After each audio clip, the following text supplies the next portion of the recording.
একসময় একটি ছোট্ট গ্রামে রোহান নামে একটি ছেলে থাকত। রোহান তার অলসতা এবং উচ্চাকাঙ্ক্ষার অভাবের জন্য পরিচিত ছিল।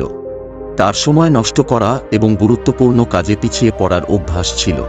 সময়কে মূল্য দেওয়ার জন্য তার পরিবার এবং বন্ধুদের কাছ থেকে ক্রমাগত পরামর্শ দেওয়া সত্ত্বেও রোহানের গুরুত্ব বুঝতে পারেনি বলে মনে হয়।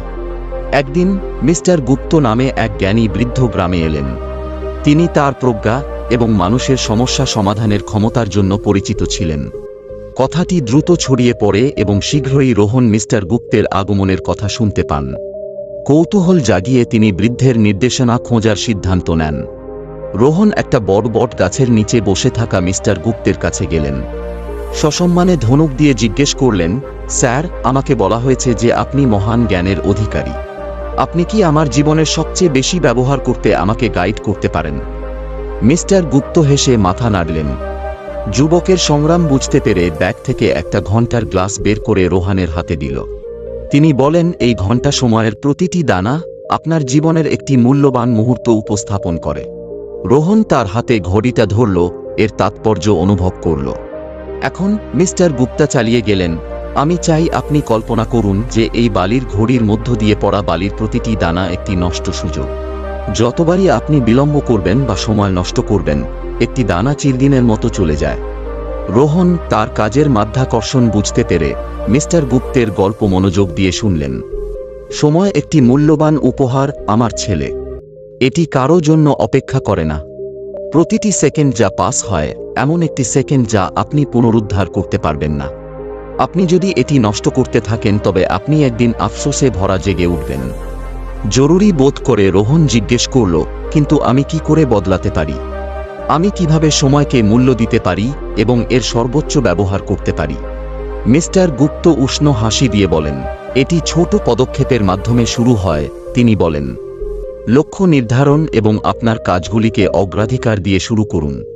আপনার সময় কার্যকরভাবে পরিচালনা করতে শিখুন।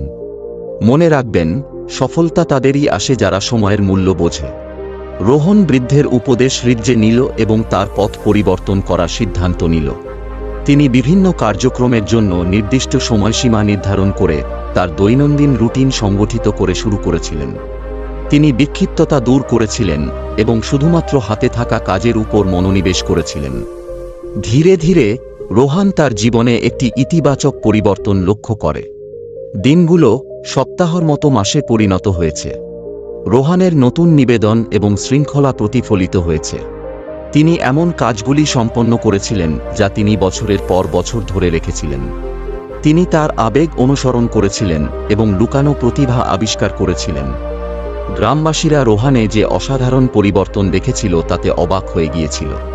সময়ের সাথে সাথে রোহান বুঝতে পেরেছিল যে সময়ের আসল শক্তি কেবল কাজগুলি সম্পাদন করার মধ্যে নয়, সম্পর্ক লালন করার মধ্যে রয়েছে।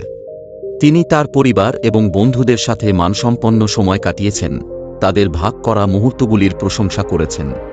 তিনি বুঝতে পেরেছিলেন যে সময় একটি সীমিত সম্পদ এবং প্রিয়জনের সাথে কাটানো প্রতিটি সেকেন্ড একটি ধন। বছর কেটে গেল আর রোহানের এখন বয়স বেড়েছে। তার গ্রাম তাকে তার অসাধারণ কৃতিত্ব এবং সময়কে তার বিজ্ঞ ব্যবহারের জন্য সম্মানিত করেছিল। তিনি তরুণ প্রজন্মের সাথে তার যাত্রা ভাগাভাগি করেছেন এবং তাদের প্রতি ক্ষণস্থায়ী মুহূর্তকে লালন করার এবং তাদের জীবনের সবচেয়ে বেশি ব্যবহার করার আহ্বান জানিয়েছেন। রোহানের গল্প বহুদূরে ছড়িয়ে পড়েছে, অগণিত ব্যক্তিকে সময়ের সাথে তাদের সম্পর্ক পুনর্মূল্যায়ন করতে অনুপ্রাণিত করেছে। লোকেরা বুঝতে শুরু করেছিল যে সময় কেবল একটি পণ্য নয়, বরং একটি মূল্যবান উপহার যা মূল্যবান হওয়া দরকার। আর তাই মশাইয়ের বুদ্ধিমত্তায় গ্রামটি উন্নতি লাভ করেছে। আর এখানেই ভিডিওটি শেষ হয়ে যায়।